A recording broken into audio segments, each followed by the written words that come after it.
जय श्री राम दोस्तों। कहानियों की लाइब्रेरी चैनल पर आप सभी सनातनियों का बहुत बहुत स्वागत है। आज हम आपको इस कहानी के माध्यम से श्री कृष्ण और ऋक्षराज जामवंत के बीच हुए महायुद्ध की कथा बताने जा रहे हैं। सनातनी संस्कृति से जुड़ी ऐसी ही जानकारी के लिए चैनल को सब्सक्राइब जरूर करें। कहानी इस प्रकार है। महाबली जामवंत का शुमार उन गिने चुने पौराणिक पात्रों में होता है जो त्रेता युग के रामायण काल में भी उपस्थित थे और द्वापर युग के महाभारत काल में भी। रामायण काल में जहां वो विष्णु अवतार श्री राम के प्रमुख सहायक बने थे, वहीं महाभारत काल में उन्होंने विष्णु अवतार श्री कृष्ण से युद्ध लड़ा था। पौराणिक कथाओं के अनुसार एक बार सत्राजित ने भगवान सूर्य की उपासना की, जिससे प्रसन्न होकर उन्होंने अपनी सेमंतक मणि उसे दे दी। एक दिन जब कृष्ण साथियों के साथ चौसर खेल रहे थे तो सत्राजित सेमंतक मणि मस्तक पर धारण किए उनसे भेंट करने पहुंचे। उस मणि को देखकर कृष्ण ने सत्राजित से कहा कि तुम्हारे पास यह जो अलौकिक मणि है, इनका वास्तविक अधिकारी तो राजा होता है, इसलिए तुम इस मणि को हमारे राजा उग्रसेन को दे दो। यह बात सुन सत्राजित बिना कुछ बोले ही वहां से उठकर चले गए। सत्राजित ने सेमंतक मणि को अपने घर के मंदिर में स्थापित कर दिया। वह मणि रोजाना 8 भार सोना देती थी। जिस स्थान में वह मणि होती थी वहाँ के सारे कष्ट स्वयं ही दूर हो जाते थे। एक दिन सत्राजित का भाई प्रसेनजीत उस मणि को पहनकर घोड़े पर सवार हो आखेट के लिए गया। वन में प्रसेनजीत पर एक सिंह ने हमला कर दिया, जिसमें वह मारा गया। सिंह अपने साथ मणि भी लेकर चला गया। उस सिंह को ऋक्षराज जामवंत ने मारकर वह मणि प्राप्त कर ली और अपनी गुफा में चला गया। जामवंत ने उस मणि को अपने बालक को दे दिया, जो उसे खिलौना समझकर उससे खेलने लगा। जब प्रसेनजीत लौट कर नहीं आया तो सत्राजित ने समझा कि उसके भाई को कृष्ण ने मारकर मणि छीन ली है। कृष्ण जी पर चोरी के संदेह की बात पूरे द्वारिकापुरी में फैल गई। अपने ऊपर लगे कलंक को धोने के लिए वे नगर के प्रमुख यादवों को साथ लेकर रथ पर सवार हो सेमंतक मणि की खोज में निकले। वन में उन्होंने घोड़ा सहित प्रसेनजीत को मरा हुआ देखा, पर मणि का कहीं पता नहीं चला। वहाँ निकट ही सिंह के पंजों के चिन्ह थे।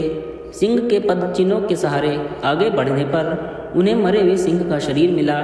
वहाँ पर रीछ के पैरों के पद चिन्ह भी मिले, जो कि एक गुफा तक गए थे। जब वे उस भयंकर गुफा के निकट पहुँचे तब श्री कृष्ण ने यादवों से कहा कि तुम लोग यहीं रुको, मैं इस गुफा में प्रवेश कर मणि ले जाने वाले का पता लगाता हूँ। इतना कहकर वे सभी यादवों को गुफा के मुख पर छोड़ उस गुफा के भीतर चले गए।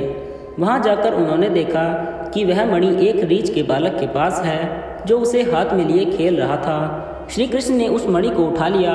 यह देखकर जामवंत अत्यंत क्रोधित होकर श्री कृष्ण को मारने के लिए झपटा। जामवंत और श्री कृष्ण में भयंकर युद्ध होने लगा। जब कृष्ण गुफा से वापस नहीं लौटे तो सारे यादव उन्हें मरा हुआ समझकर 12 दिन के उपरांत वहां से द्वारिकापुरी वापस आ गए तथा समस्त वृत्तांत वासुदेव और देवकी से कहा। वासुदेव और देवकी व्याकुल होकर महामाया दुर्गा की उपासना करने लगे।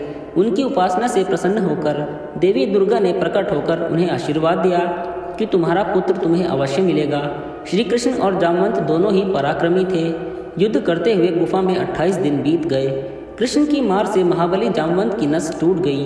वह अति व्याकुल हो उठा और अपने स्वामी श्री रामचंद्र जी का स्मरण करने लगा। जामवंत के द्वारा श्री राम के स्मरण करते ही भगवान श्री कृष्ण ने श्री रामचंद्र जी के रूप में उन्हें दर्शन दिए।